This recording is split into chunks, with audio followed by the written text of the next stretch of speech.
In American history, success is often seen as a lone visionary triumphing over the impossible, challenging old systems to redefine what we can achieve. We celebrate the titans who built empires from steel and oil, the tech pioneers who connected the world with silicon and code. But when it comes to the final frontier space, we've long believed that only the government, with its vast resources, could propel humanity beyond Earth. NASA, a symbol of national pride, has been the guardian of our cosmic dreams. But what if that story isn't the whole truth? What if the very institution that put us on the moon became tangled in its own legacy, while a private upstart, born from an entrepreneur's audacious dream, quietly rewrote the rules? Consider this. In just 2 decades, one company has slashed the cost of reaching orbit, turned rockets into reusable assets, and ignited an economic revolution worth hundreds of billions. Meanwhile, the agency that once landed men on the moon now relies on that same company to fly its astronauts to space. Is this a harmonious partnership or a sign of a seismic shift where public institutions are yielding to private innovation? The story of SpaceX versus NASA isn't just about rockets. It's about the fundamental reimagining of power in the American economy. As we dig deeper, you might start to question everything you thought you knew about who truly drives progress in the stars.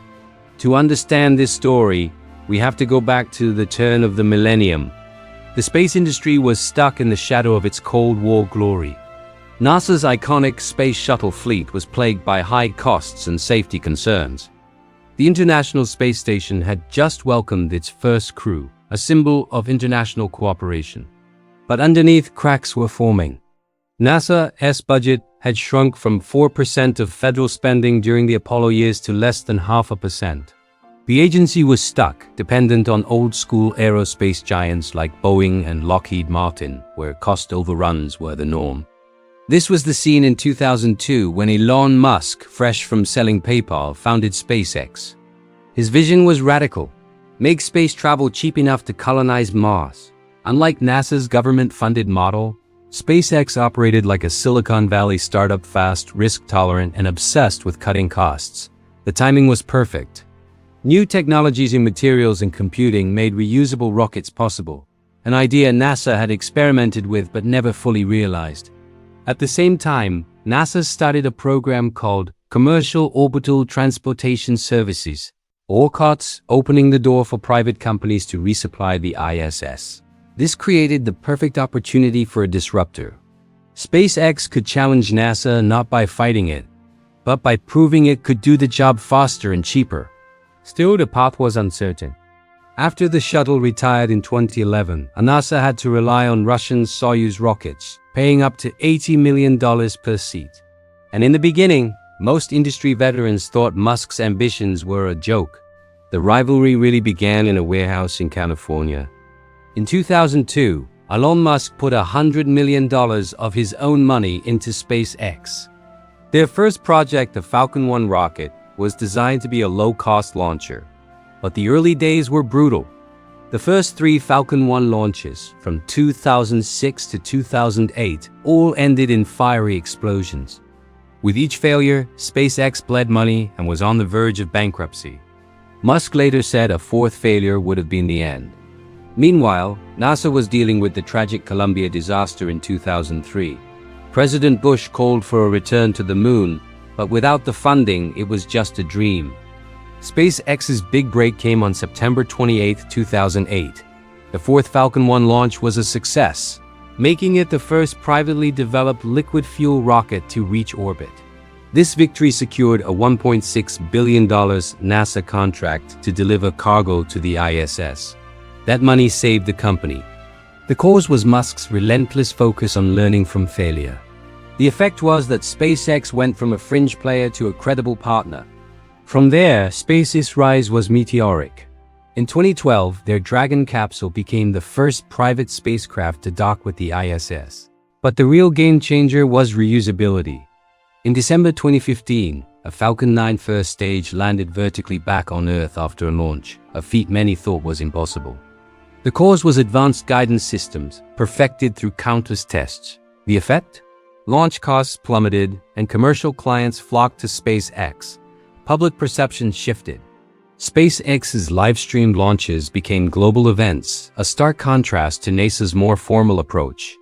In May 2020, a SpaceX Crew Dragon carried astronauts to the ISS, the first crewed launch from American soil in nearly a decade. NASA had strategically outsourced these missions, which allowed the agency to focus on deep space exploration, like the Massive Space Launch System or SLS rocket. But the SLS program was plagued by billions in overruns and delays. SpaceX, on the other hand, was now launching over 100 times a year. Its Starlink satellite internet constellation was generating billions in revenue, disrupting yet another industry. But then, cracks started to appear. SpaceX's next big thing, the fully reusable Starship rocket designed for Mars, faced its own series of spectacular failures. The first test flight in 2023 ended in an explosion, and 3 more followed by early 2025. This rapid, explosive testing raised safety and environmental concerns. Inside the company, Musk's demanding leadership style led to employee burnout. For NASA, the breaking point was the Artemis program. The goal was to return humans to the moon. Artemis I, an uncrewed flight in 2022, was a success. But the crewed follow-up mission, Artemis II, was delayed from 2024 to 2026 due to technical issues with the Orion capsule. Worse, NASA's moon landing plan depended entirely on SpaceX's Starship. If Starship wasn't ready, the entire Artemis program was in jeopardy. Then came the Starliner saga. Boeing, NASA's other private partner for crew transport, suffered repeated failures. In 2024, its capsule stranded 2 astronauts on the ISS for months before they had to be rescued by a SpaceX Dragon. This eroded public trust in NASA's management and pushed the agency even deeper into its dependence on SpaceX. The fallout was immense. SpaceX's Starship setbacks cost hundreds of millions and damaged its reputation. Critics called Musk's approach reckless. For NASA, the SLS rocket's cost overruns topped $20 billion, leading to congressional investigations. Taxpayers footed the bill, scientific missions were delayed, and morale at the agency dropped. Attempts to fix the problems only revealed deeper flaws. SpaceX slowed down and adopted more rigorous testing, finally achieving a successful Starship flight in late 2025. But this didn't solve the regulatory hurdles or prove the rocket was ready for Mars. NASA brought in new leadership and tried to reform its contracts, but bureaucratic inertia was hard to overcome. A hybrid model was emerging, but the tension remained. This story mirrors classic American business patterns. SpaceX is the disruptor, like Tesla shaking up the auto industry or Amazon dominating cloud computing. NASA's struggles are like those of General Motors before its bailout, a legacy giant too slow to adapt. We see the same flaws again and again: greed and overpromising and complacency in relying on outdated systems. Just as Uber upended the taxi industry, SpaceX now controls over half the global launch market. These parallels are a warning. Without adaptation, even giants can fall. So what does this all mean? The story of SpaceX versus NASA reveals a hidden truth about the new space economy, a market projected to hit $1.8 trillion by 2035. It thrives not despite this tension, but because of it. Public ambition fuels the dream of exploration, while private ingenuity makes it a scalable reality. There are 3 key lessons here. First, embrace disruption. NASA's partnership with SpaceX proved that collaboration is more powerful than going it alone. Second, risk is essential for innovation. SpaceX's failures led to its greatest successes, a reminder that progress isn't a straight line. Third, you need to balance a bold vision with solid execution.